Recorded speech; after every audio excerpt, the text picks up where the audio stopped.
10-Minute Jazz Lesson Podcast, episode 379.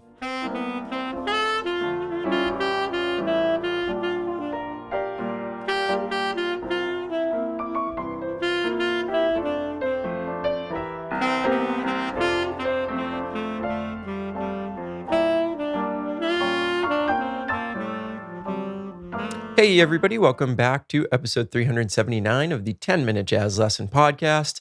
This week we are going back to our Everything Diminished, and this is where we get into kind of the juicy stuff, where we get to start actually using this over chord symbols.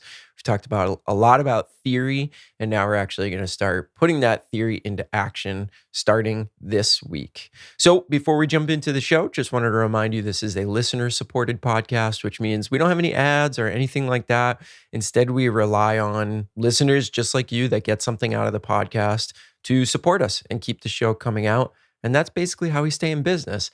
Now, of course, in return for that monthly donation, a very small monthly donation, we also give you PDFs and audio examples to every single episode. So you definitely do get a lot back in return for keeping us in business. So if you want to do that, see what you get, check out all the details, go over to our website, 10minutejazzlesson.com, click on one of the Patreon banners, or simply go to patreon.com and search for the 10-Minute Jazz Lesson Podcast. You can get all the details, sign up, and you get instant access to every single episode that we have ever done once you get over there. Quick shout out to our new patron this week. Thank you to Alex for joining up to be a member of the 10-Minute Jazz Lesson family. And of course, to the over 350 members we have over there, thank you. We could not do this without you.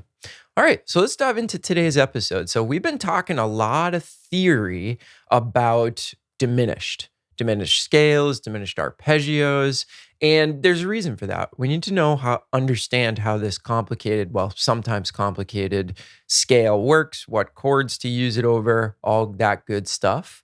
But now we're going to actually start thinking about some chord symbols, and we're going to start to make our way toward actually being able to use this in our playing. I think now that we understand the theory, it's time. Okay, so I want to go over a few important concepts for you this week, and I want to give you an exercise that you can work on that's going to allow us to get even deeper into the application aspect of diminished and actually start playing some of this stuff. Okay, so if you look at your PDF from this week, you're going to see that we're actually going to start looking at some chord symbols, and we're going to start using some of the stuff that we already know to make some connections in our brain between how we can utilize these scales in different places. So remember, there are really only three, at the end of the day, three individual diminished scales, right? So if you think about the whole half diminished scale, you understand that there's one that starts on C. There's one that starts on C sharp. And there's one that starts on D. And then after that point, we're basically just repeating the same collections of notes over again. So once we start on E flat, it's the same collection of notes as we're starting on C. It's just that we're starting them on E flat. So that's kind of nice, right? And we talked about practicing all of the modes of the diminished scale, where you only have to practice three collections of notes, but you just practice starting them from every single note in the scale. Very similar to practicing your modes over any other scale, major scale, melodic minor scale, harmonic minor scale, all that good stuff, which is really useful for us. It's very useful over diminished as well. So now I want to talk about the connection between the two. So if you look at your PDF this week, the first thing that I have is a C sharp diminished 7 chord. So this is the chord that you would hear underneath that. And then we want to play the whole half diminished scale, or what's referred to a lot as just the diminished scale.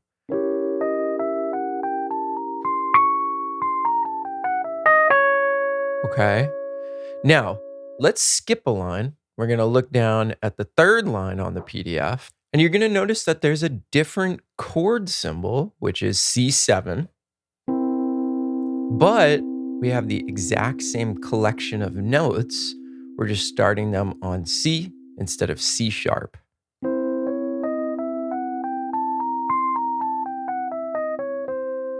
Okay, it's the exact same scale. We're just playing a different mode of that scale.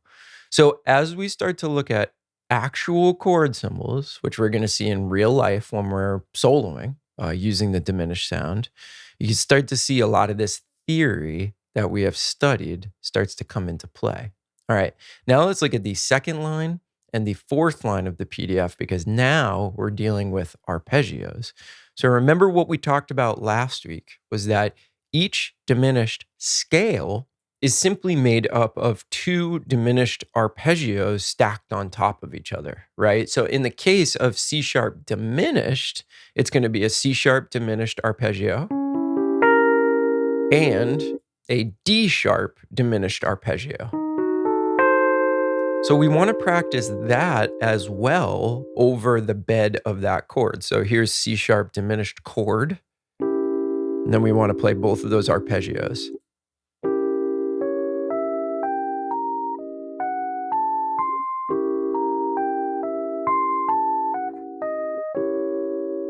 And you could hear that's already like a really cool sound, even to just play those two chords back to back. And that's kind of the whole point of this exercise is to like hear the chord underneath it and to play both the scale to sort of set you up. But then really the coolest part about this week's exercise is going to be playing those two arpeggios back to back. Okay. So then if we go down to the other chord symbol, we've got C7, but we've got our other diminished scale, which is our half whole diminished. But we know that we have two diminished arpeggios in there as well. So the first one is a C diminished. And then the second one would be our C sharp diminished. And you might be confused. You would say, well, they're actually not the same arpeggio because in the last one, you said play C sharp diminished and D sharp diminished, right?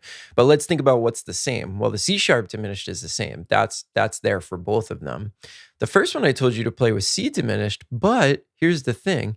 Isn't D sharp diminished exactly the same chord as C diminished, just starting on a different note? It is. And that's where practicing the modes and practicing all of the inversions of a diminished arpeggio come in really handy because you understand that a C diminished chord is also a D sharp diminished chord, is also an F sharp diminished chord, is also an A diminished chord, right? That's why there's only, at the end of the day, 3 diminished scales and 3 diminished chords because they just start to repeat themselves over and over and over again. Okay. So now if I play the 2 arpeggios over a C7 chord, we hear that it sounds really, really cool in this case as well. Here's C7. And then we play the 2 arpeggios.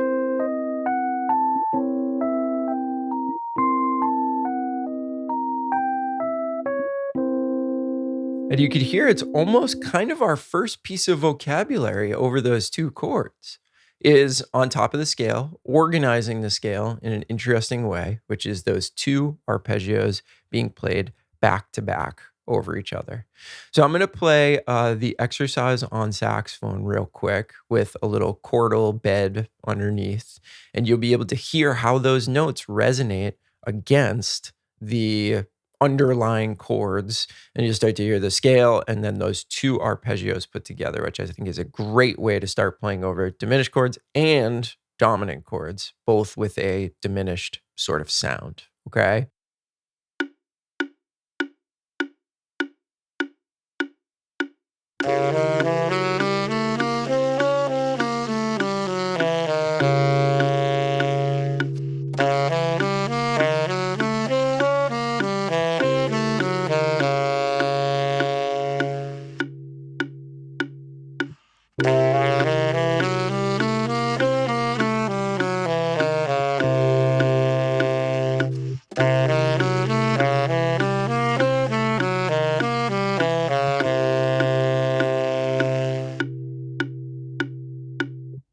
All right. So I think what a good thing for you to work on this week would be to take that exercise, the scales and the two arpeggios that belong to each diminished chord symbol and each dominant chord symbol a half step lower.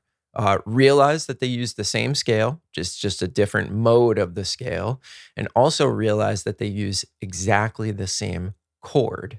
And what I would do is I would write down those chord symbols on a sheet of paper and I would practice all of them just as an exercise. So yes, this is another exercise, but the thing is that we're moving closer and closer and closer to actually playing some real language. And we will start looking at that both in our lick of the month and our episodes next month, where we're just going to continue this series for 2 more episodes and really give you some takeaways as like sort of a reward for all the theory that we're talking about. So let me know if you have any questions, but definitely work on that exercise through all the keys, all the chord symbols. That would be great. That'll set you up for success on what we're going to talk about next. So remember, if you want to get your hands on the PDF so you can actually see it and write it down on your own piece of paper and then go through the exercise, you could do that by choosing to become a Patreon supporter. That's how we keep the podcast going. It's the only way we have of supporting ourselves. So go on to 10minutejazzlesson.com, click on one of the Patreon banners, or simply go to patreon.com and search for the 10-Minute Jazz Lesson Podcast. All right, we'll see you next week with another episode. Hope everybody's doing well out there, staying safe and healthy, and we'll talk to you soon. Bye, everybody.